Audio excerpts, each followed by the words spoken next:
হয়, ইতিমধ্যে হাইস্কুল শিক্ষান্ত পৰীক্ষাৰ যি ফলাফল সেই ফলাফল ঘোষণা হৈছে আৰু মই উপস্থিত আছোঁ দ্বিতীয় স্থান যি লাভ কৰা ঝৰ্ণা শইকীয়াৰ ঘৰত। এয়া মোৰ সহযোগী হিৰাংকয়ে দেখুৱাইছে সামগ্ৰিক পৰিৱেশটো। অসমৰ ভিতৰতে আচলতে দ্বিতীয় স্থান পাবলৈ সক্ষম হৈছে ঝৰ্ণা শইকীয়া বিশ্বনাথ চাৰিআলি শংকৰদেৱ শিশু নিকেতনৰ। আমি ঝৰ্ণা শইকীয়াৰ পৰা পোনে পোনে জানিবলৈ চেষ্টা কৰিম। আপোনালৈ প্ৰথমে শুভেচ্ছা জনাইছোঁ। প্ৰথম অনুভৱ কি? বহুত ভাল লাগিছে। ভাবিছিলোঁ বাৰু কিন্তু ইমান ওপৰত যাম বুলি ভবা নাছিলোঁ, তো বহুত ভাল লাগিছে। শ্বকিঙো হয় কিন্তু ভাল লাগিছে। কেনেকৈ পঢ়িছিলে? কিমান সময়কৈ পঢ়িছিলে? মই পঢ়িছিলোঁ, সময় বুলি কথা নাই। মই যেতিয়া মোৰ মনটো যায় মই তেতিয়া পঢ়োঁ, কাৰণ মন নগ'লে পঢ়িলেতো একো নহ'ব, একো নহ'ব। সেইকাৰণে মই পঢ়িছিলোঁ সময় পাই। আমি যদি সুধো ঝৰ্ণা শইকীয়াৰ হবি কি আছিলে, কি ভাল হৈছিলে? হবি মই তেনেকৈ হবি নাই, কিন্তু মই আৰ্ট কৰোঁ অকল। ভৱিষ্যতে পৰিকল্পনা কি? কি কয়? ভৱিষ্যত পৰিকল্পনা কি?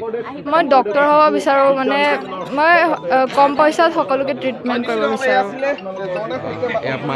হয়, এয়া ঝৰ্ণা শইকীয়া জনালে তেখেতৰ মাতৃ আছে, আমি তেওঁৰ পৰা জনাম। প্ৰথমে আপোনালোকলৈ শুভেচ্ছা জনাইছোঁ। এক সুন্দৰ ৰিজাল্ট। কি ক'ব, প্ৰথম অনুভৱ কি?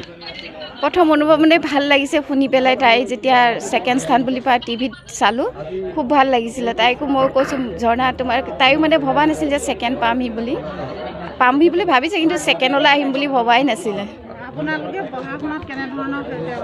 আমিতো তাইক পঢ়া শুনাত সহায় কৰি আছোঁ। তাই যিখিনি সময় পায় তাই নিশ্চিন্ত মানে দৰ্জা চৰ্জা মাৰি পেলাই পঢ়ি থাকে বাৰু। কোনেও তাইক ডিষ্টাৰ্বটো নিদিয়ে। সময় যিমান সময় পায় তাই পঢ়িয়ে থাকে। ধন্যবাদ জনাইছোঁ। আৰু আমি পৰৱৰ্তী সময়তো তেখেতৰ লগত কথা পাতিম। শংকৰদেৱ শিশু বিদ্যা নিকেতনৰ আচাৰ্য আছে, আমি আচাৰ্যৰ সৈতেও কিছু কথা পাতিব চেষ্টা কৰিম। আপোনালোকৰ এগৰাকী ছাত্ৰী দ্বিতীয় স্থান লাভ কৰিবলৈ সক্ষম হৈছে, কি ক'ব? আমি এইখিনিতে আপোনালোকক ধন্যবাদ জ্ঞাপন কৰিছোঁ প্ৰথমতে। আৰু আমাৰ যিগৰাকী ছাত্ৰী ঝৰ্ণা শইকীয়া, তাই একদম অত্যন্ত অমায়িক আৰু একদম নম্ৰ ভদ্ৰ আৰু এগৰাকী শিক্ষিত ছোৱালী। তাই ছাত্ৰ অৱস্থাৰ পৰাই পঢ়া শুনাত খুব ৰাপ আছিল। আৰু আমি আগতেই নিশ্চিত আছিলোঁ যে ছাত্ৰীগৰাকীক আমি মানে প্ৰথম 3টা স্থানত আমি স্কুলৰ এজন আচাৰ্য হিচাপে আমি প্ৰত্যেকেই তাইক 3টা স্থানৰ ভিতৰত যে স্থান পাব সেইটো আমি নিশ্চিত আছিলোঁ। আৰু তাই দ্বিতীয় স্থান লাভ কৰি অকল বিশ্বনাথ চাৰিআলিৰ শংকৰদেৱ শিশু বিদ্যা নিকেতনে নহয়, জিলাখনলৈও এক গৌৰৱ কঢ়িয়াই আনিবলৈ সক্ষম হৈছে। আমাৰ নিকেতনে 1994 চনত এই নিকেতনখন প্ৰতিষ্ঠা হৈছিল আৰু ইতিমধ্যে 31টা বৰ্ষ এই নিকেতনে অতিক্ৰম কৰিছে। আৰু ইয়াৰ পূৰ্বেও এই নিকেতনৰ পৰা 2012 চনত প্ৰথম স্থান হাইস্কুল শিক্ষান্ত পৰীক্ষাত লাভ কৰিবলৈ সক্ষম হৈছে।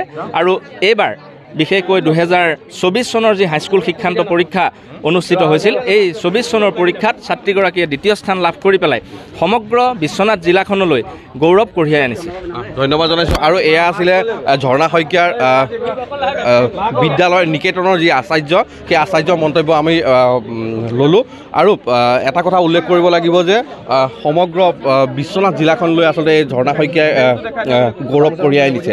আৰু আমি তেওঁক এনেধৰণে আচলতে অভিনন্দন জনোৱা হৈছে।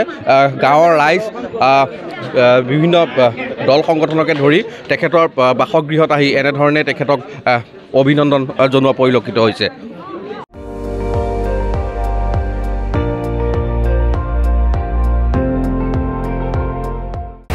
আপুনি চাই আছে ND24, সৰ্বশ্ৰেষ্ঠ নহয় সৰ্বোত্তমৰ দৌৰত।